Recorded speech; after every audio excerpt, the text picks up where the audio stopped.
When the Daily Wire announced their Snow White and the Evil Queen film, there were people melting down over this, saying it is absurd that they are trying to make a movie that could rival Disney's upcoming live-action adaptation, but instead of just simply accepting that it's a film that might not be for you, journalists at the Mary Sue are continuously melting down, now putting out hit pieces on the Daily Wire in general. I have a few different things that I want to show off, but before we get into the topic, if you enjoy the content I create, check out the links in the description, follow me on social media, and consider supporting through Patreon or via YouTube memberships.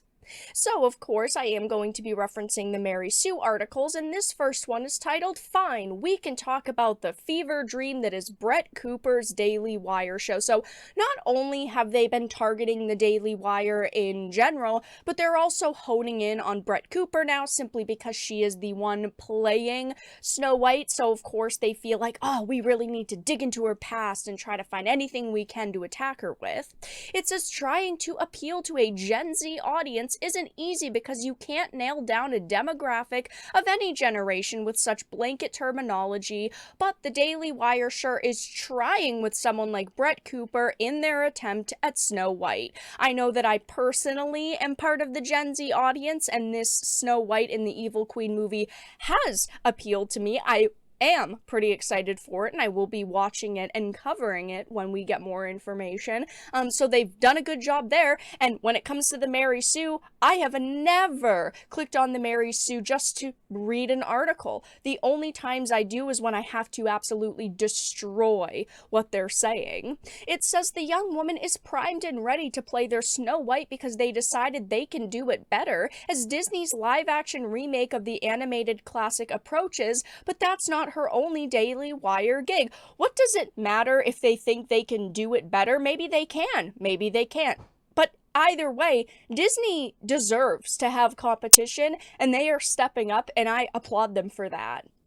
It says at 22 years old, Cooper's show at the Daily Wire is staged as though she's a commentator on a live stream, but the show is not live, nor is she actually doing anything with the comment section. The idea of her show, which started a year ago on the Daily Wire, was to give an outlet for those who don't subscribe to woke ideologies. Set up to look like she's streaming live on Twitch, the comment section with Brett Cooper makes little sense. The trailer for the show sets it up as if she's reading comments and making a statement on what leftists are saying or pushing back against liberal ideals, but in reality, she just picks a topic conversation and shares her opinions. What is so wrong with that? The Daily Wire is not sitting here trying to market this as some Twitch live stream show, okay? Daily Wire is not presenting her videos as a live stream. You can see it's a video, it's edited, nowhere does it say live, so to hyper focus on this is clearly, one of the only attacks that this person has on her show.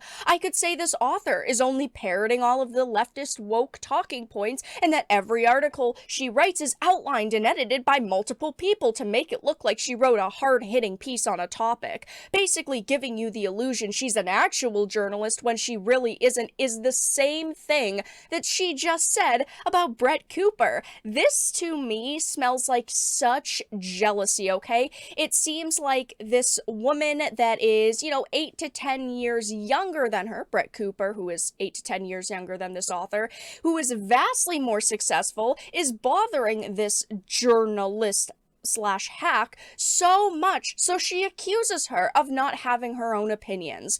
I mean, it's pretty pathetic, let's be honest, and this person has been hyper focusing on Daily Wire in this Snow White adaptation in general, because not only is this article written by Rachel Leasham, but the previous article that I talked about in a video that said the Daily Wire pivots to Disney remakes with Snow White and What the Seven Incels is written by Rachel as well, so she clearly is very personally bothered by this entire situation.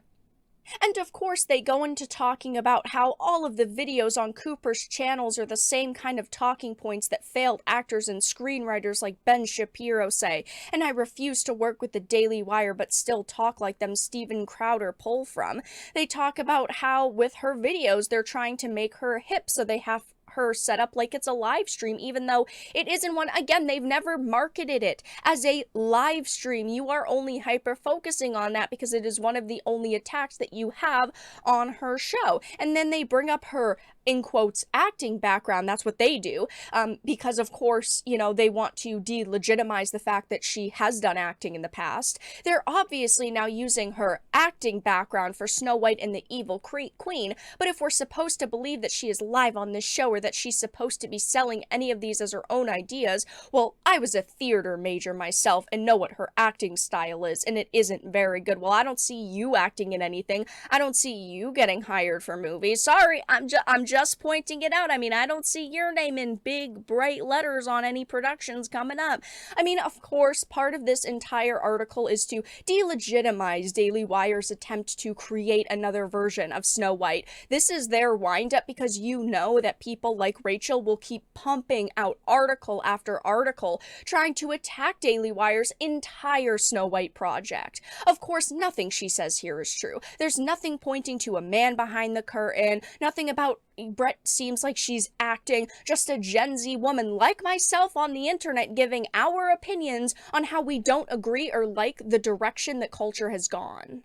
It is just rich that this person has accused Brett of parroting, you know, talking points from a certain political viewpoint when she, Rachel, is doing just that thing. Everything Rachel writes parrots the leftist woke talking points. They're all the same, they've all got a script, and Rachel just reads from it and uses it to attack whoever she can, but she thinks that no one's gonna call her out on that. Well, I'm not afraid to, and like I mentioned, she also previously wrote the 7 Incels article back from October 17th. I did reference this in another video that will be linked down below, but look, okay, she seems to me to be one of those, you know, millennial super fans, which I didn't find her age online, but she's had a Twitter/X account since 2009, so you can deduce from there her generation, but she's like a fake fan that got into geek and nerd culture so she could inject her political ideology into it. In the past, we used to say, everyone's welcome. There's no issues with anyone getting into gaming. But she is the exact type of person we need to gatekeep out of our storytelling and our industries